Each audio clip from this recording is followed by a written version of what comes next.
빚내서 하는 투자는 그게 무엇이 되었건 간에 도박이다 라는 이야기를 하고 싶습니다. 빚내서 하지 말자라는 이야기죠.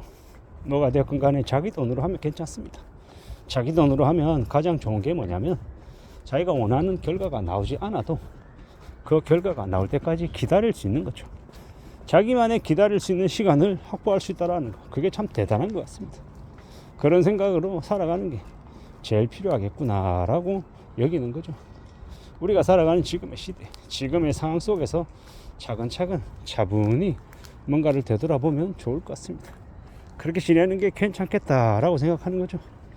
뭐가 되었건 간에 우리가 살면서 잘 좀 챙기는 게 제일 좋을 것 같습니다.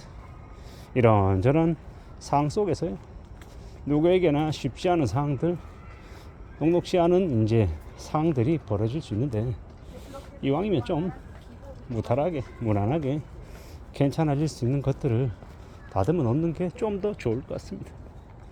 앞으로 유동성은 더욱더 부족해지고 현금에 대한 가치가 점점 더 높아진다라고 하죠. 대출을 낸 사람들, 빚을 가지고 있는 사람들의 이자 부담은 점점 더 올라간다라고 하고요. 드레스 DSR 3차 시행하는 게 25년 7월부터잖아요. 사실상 이제 7월부터 가상금리가 더 부과되면 대출자, 빚을 진 사람들의 부담이 더 이제 커진다라고 봐야 됩니다. 지금도 이미 이자 부담이 심해서 힘들다라고 말하는 사람들이 많은데, 여기에서 또 이제 이자 부담이 더 늘어나면 더 힘겨워지는 거죠. 그러다 보니까 소비가 줄어들 수밖에 없는 거고, 저는 이제 개인적으로 생각하는데, 앞으로 새로운 정부가 들어서면 부동산이 아니라 한국 증시 쪽으로 좀 부양을 많이 할 거라고 생각합니다. 결국 이제 부동산이 아닌 주식시장으로 거품을 또 일으켜서 사람들의 소비를 진작시키지 않을까라고 생각하는데요.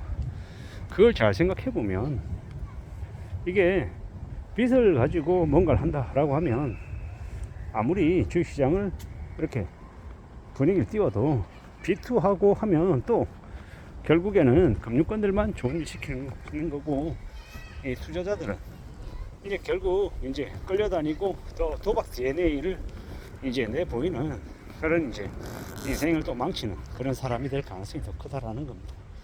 천천히 따져보고 결국은 금액이 적다 하더라도 자기 돈으로 뭔가를 할 수 있는 사람, 그런 사람이 제일 현명할 것 같다라고 생각합니다.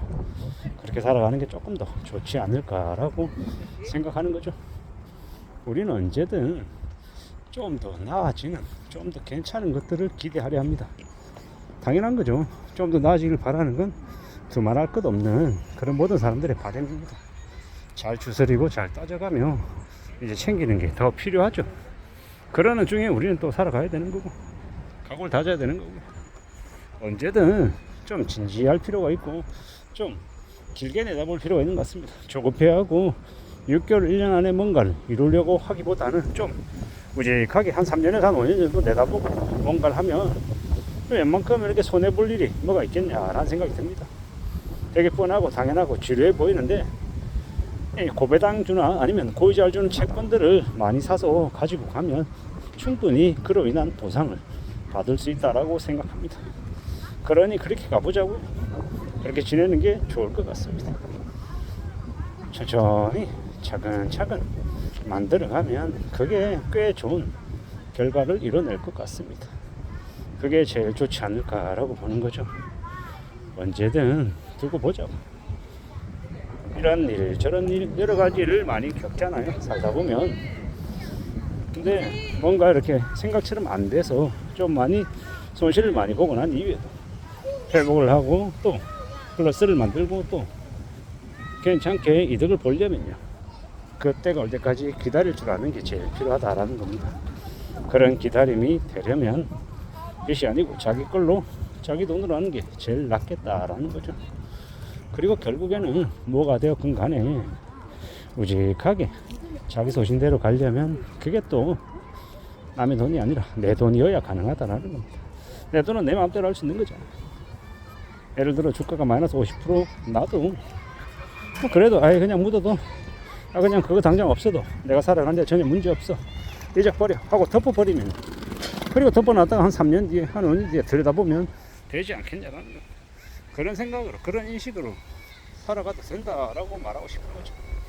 살아가는 지금의 시대, 지금의 현실 속에서 우리는 잘 궁리할 필요가 있겠다라는 겁니다. 산다라는 게 뭘까? 어떻게 지내는 게 필요할까?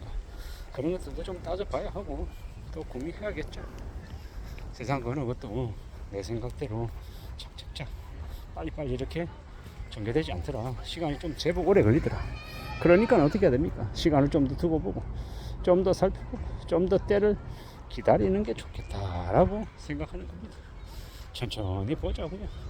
좀 더 멀리 내다보고 좀 더 기다려 보자라고 얘기하고 싶은 겁니다. 그렇게 기다리고 좀 더 두고 보면 그러다 보면 원하는 것들 가질 수 있을 거라고 저는 조심스레 생각합니다. 내가 원하는 걸 갖기 위해서 내가 남들보다 좀 더 오래 기다릴 수 있다라고 하면 나중에 내가 원하는 걸 갖게 된다라는 거죠. 그런 생각으로 그런 마음으로 지내고려 합니다. 그게 더욱더 필요하지 않겠나라고 생각하죠. 언제든 우리가 처해 있는 현실 세계 속에서 상황 속에서 우리가 좀 더 강한 것들 좀 더 많은 것들을 이뤄내고 싶은 게 분명히 있다라는 거. 근데 그걸 이뤄내기 위해서 우리가 어떻게 하는 게 좋겠냐라는 거. 그건 좀 잘 생각해 볼 필요가 있는 것 같습니다. 그저 금방 그냥 이렇게 되는 건 없고요. 인내심이 남들보다 훨씬 더 강해야 될 것 같습니다. 누가 그런 얘기를 하더라고요. 이 자본주의 사회에서는 인내심이 강한 자가 인내심이 약한 자의 자산을 가져가는 게임이라고. 그게 비유가 적절할지는 모르겠는데 결국 좀 더 오래 인내할 수 있는 사람이, 견딜 수 있는 사람이, 기다릴 줄 아는 사람들이 훨씬 더 많은 기회를 가진다라고 이제 저는 보는 겁니다. 결국은 우리가 살아가는 현실 세계 속에서 우리가 원하는 걸 얻기 위해서는 내가 생각한 것보다 조금 더 오래 기다려야 될지도 모른다라는 겁니다. 그렇게 기다리다 보면, 그렇게 가다 보면 또 나아지는 때가 올 거라고 생각합니다. 그런 마음으로 천천히 차분히 둘러보면 좋겠다, 지켜보면 좋겠다라고 생각하는 겁니다. 결국은 그렇게 가보는 게 제일 현명한 모습이 아닐까라고 생각하는 거죠. 현명하게 천천히 차근차근 뭔가를 추구하다 보면, 그러다 보면 또 결국은 비슷한 모습의 결과물과 만나게 되지 않을까라고 생각하는 겁니다. 두고 보려고요. 저도 제가 생각한 것들이 한 3년이나 4년이나 5년 뒤쯤에 그렇게 생각한 것처럼 이루어질지 아니면 조금 더 시간이 필요한지는 사실 좀 더 두고 봐야 할 텐데 지금은 그저 좀 지켜보려고요. 기다려 보려고요. 그렇게 기다리다 보면 지켜가다 보면 그러다 보면 결과와 만나지 않겠습니까? 그런 생각을 지금 하며 살고 있습니다. 그리고 이렇게 얘기할 수 있는 거는 오직 빌려서 하는 게 아니라 오직 내가 가진 돈으로 뭔가를 하기 때문에 가능하다라고 봅니다. 이상입니다.